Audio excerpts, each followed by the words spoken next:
Welcome, welcome, welcome, welcome to Today with Tanza, where every day is different. I want you guys to come on in. Come on, close my door behind you, but remember, please check your energy before you come up in my shit. Okay? Okay, guys, because remember, I pay the bills here. I pay the bills. So anyway, happy Monday, everybody. Happy Monday. I hope that you had a fantastic weekend. I hope it was filled with plenty of rest, plenty of rejuvenation, some time to yourself, and of course, some time with your friends and your family and your loved ones. So welcome back. Last week, let's talk a little bit about last week. Last week, we talked about parenting. Yes? We talked about how difficult a job parenting is and how complicated it can be at times, and often how we feel judged and misunderstood as parents. But in the end, toward the end of the week, and as we wrapped it all up, we did come to recognize and understand that we are all out here doing the best that we possibly can with what we know. And in the end, we are doing a great job. But most importantly, my takeaway from last week was, hey, no matter what we're doing, we need to always remember to take care of ourselves first. Yes? So I hope this weekend you were able to do that. But now on to this week's topic. Well, here's the thing. Last week we talked about them damn kids. So I figure it's only appropriate this week to talk about their damn daddies. Yes? Yes. So listen, this is a unisex, universal conversation. So because I am a woman, I am going to refer to their damn daddies, right? However, for you men out there, you can replace those words with their damn mamas. Okay? Okay. So in particular, the real gist of the conversation is about those relationships and the dynamics. So I want to begin by saying this. I love love. Tanza loves love. So to all of you out there who have managed somehow to be successful in your relationships that have lasted year upon year upon year, I want to give you a big old congratulations. I am so proud of you. It is not an easy thing to do in this day and age to hold on to and maintain a relationship with someone year after year after year. So great job. But I want to tell you something. I'm not talking to you today. No, ma'am. No, sir. You're not the one on my radar today. I'm talking to the rest of you out there. I'm talking to the rest of us out there. All of us. The ones who have given it everything we've got and have failed. The ones that have tried year after year to hold on and maintain and have somehow lost it and it slipped away. You're the ones that I want to talk to. So listen, let's get into it. So, guys, once upon a time, there was a little girl and a little boy who fell in love at the age of 2 or 20 something, right? That's usually when it happens.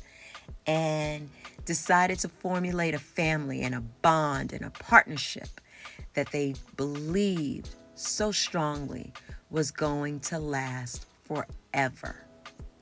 Yes? Raise your hand. Raise your hand if that's you. I know it was me at one time. Was it you too? And then one day, it's over. Now, there are a lot of reasons why it could be over. Maybe you were the one who made the decision for it to be over. Maybe you were on the receiving end of the bad news that the relationship is over.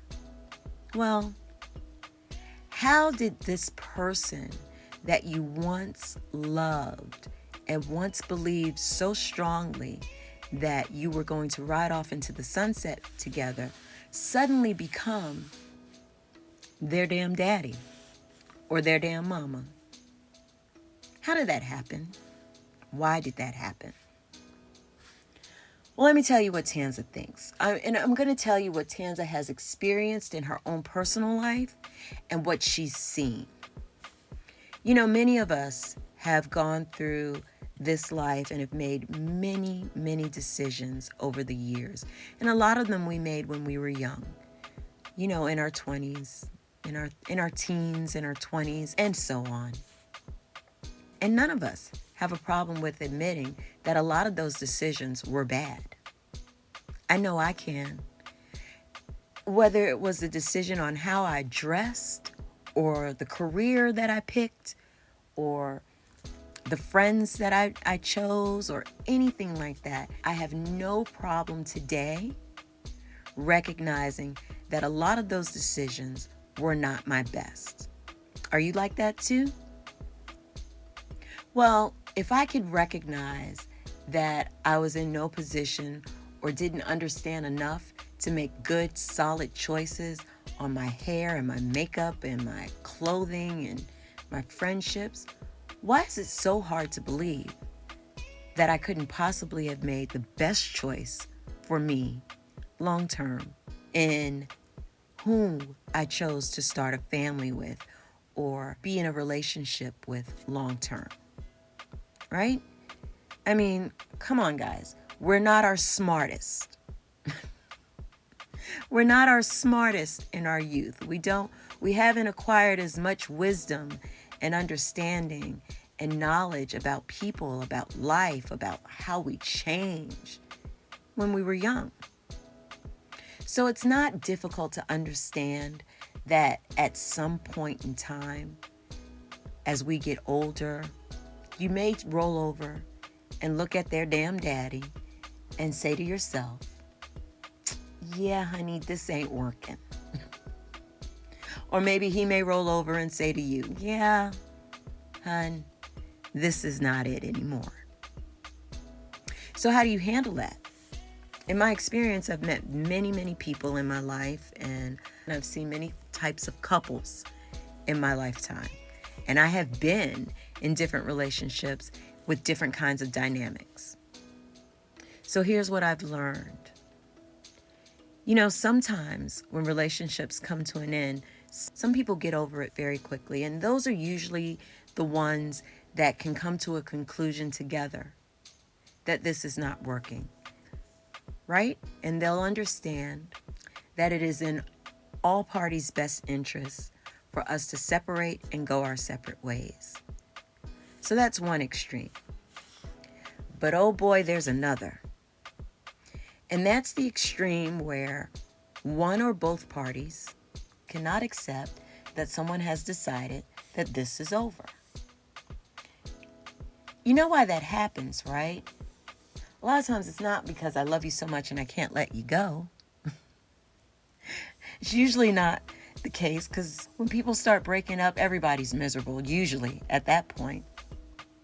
But it's often because, you know, I've put so much into it. I've devoted so much time, so much money. We've got children together. We've, combined our families together. We've created a whole life together. And so it's difficult to let that go. And some people actually consider it humiliating.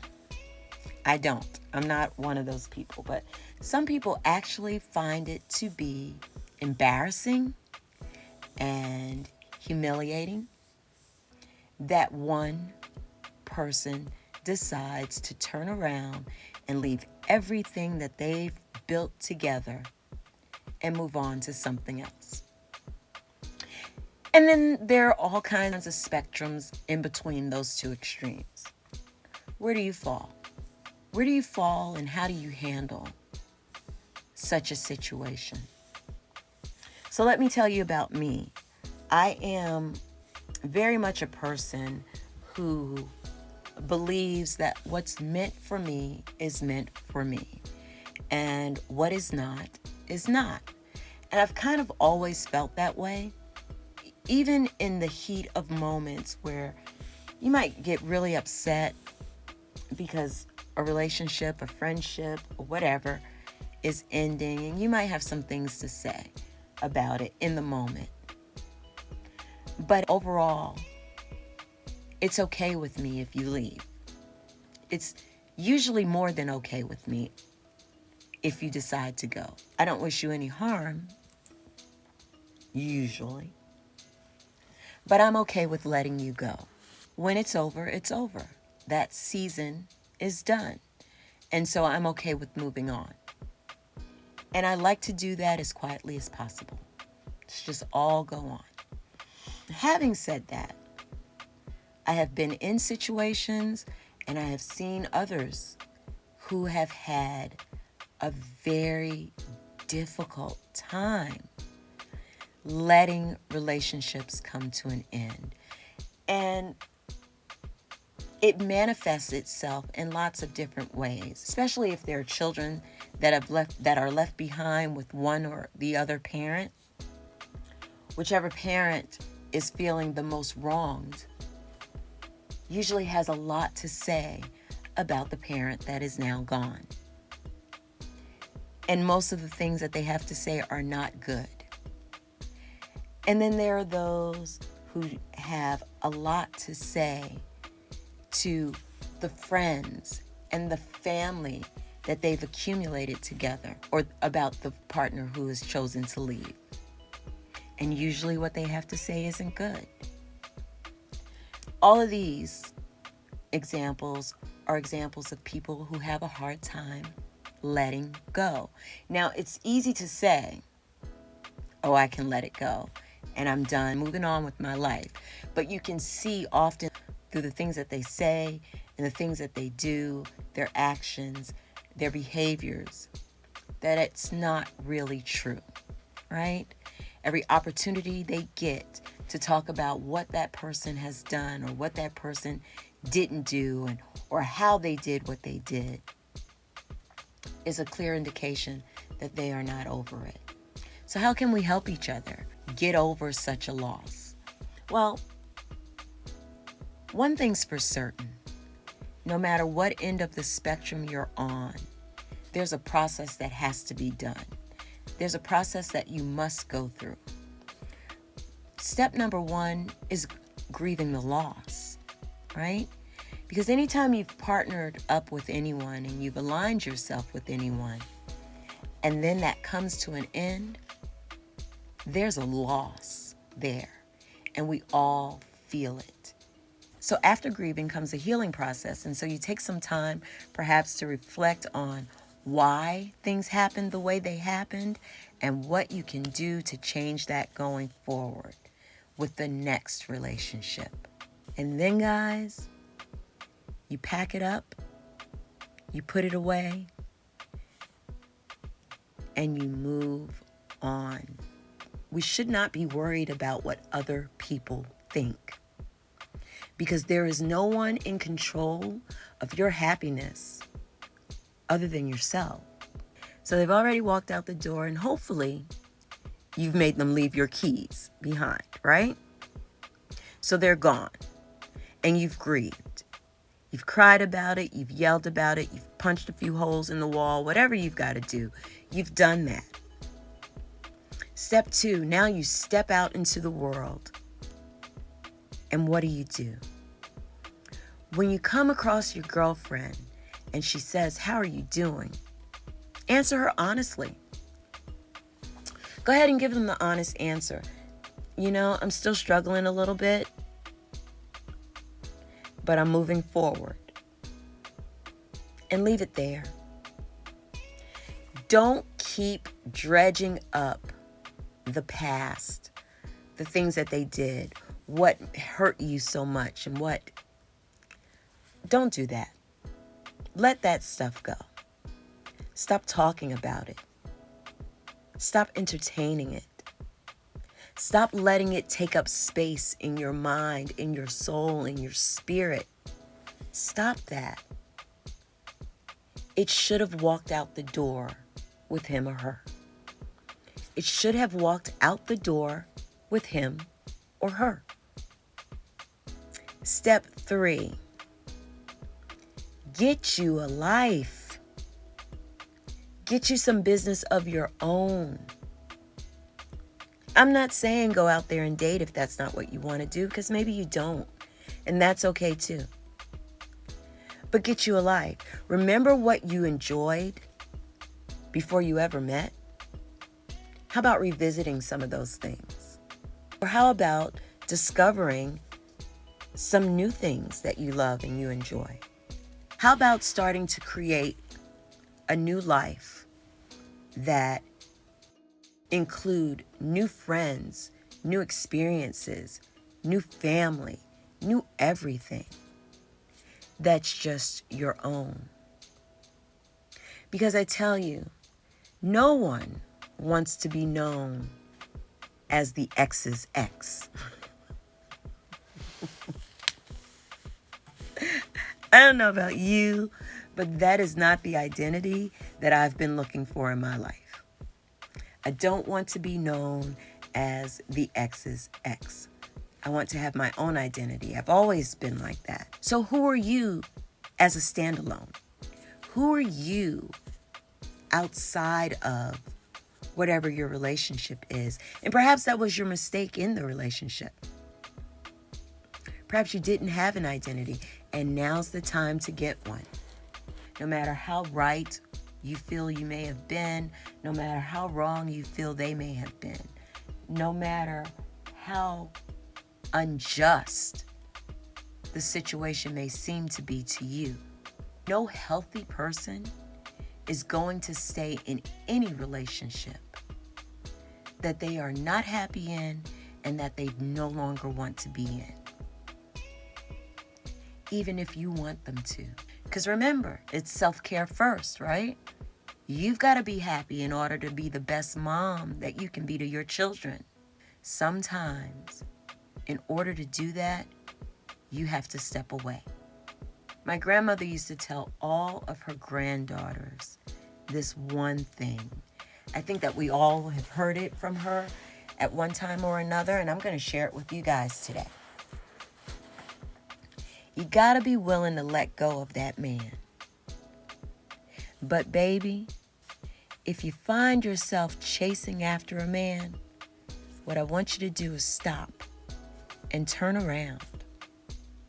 Because the one that's chasing you is the one that you should be with. So guys, remember that. Let those old relationships go. Let those old hurts and pains heal. Stop submitting yourself to the anger and the pain and the heartbreak of their damn daddy. Let us move on to our new lives and to our new courses of happiness. Because remember, we're older now. We've learned some things. Yes? We've learned some things from those relationships that we can be very, very grateful for, and things that we can take on to our new relationships, or maybe our new fabulous lives as single people, that will bring us much more joy and happiness. Because with every loss, there is a win. Sometimes you have to dig a little bit harder for it, but it's there. So that's what I'm going to leave you with today in talking about their damn daddies and their damn mamas. I'm just going to leave you with the thought that it's okay. It wasn't you. It wasn't her. It wasn't him. It just was for a time, and then it wasn't. And that's okay. Let's focus on our new lives and the things that we want to do going forward. And most importantly, the people that want to be with us. Yes? Okay, so that's all I've got for you guys today. You can always reach out to me, tanzafrancois@gmail.com, or hit me up on Instagram. It's tanza.francois. Look me up and send me an instant message. Tell me what you thought about today's topic, and tell me if you've got something on your mind that you want to discuss or you want to hear my opinion on. I am always happy to tell you what I think, because I think a lot. Spend a lot of time thinking. But guys, until Friday, where every day is different, I guess I'll see you then. Bye.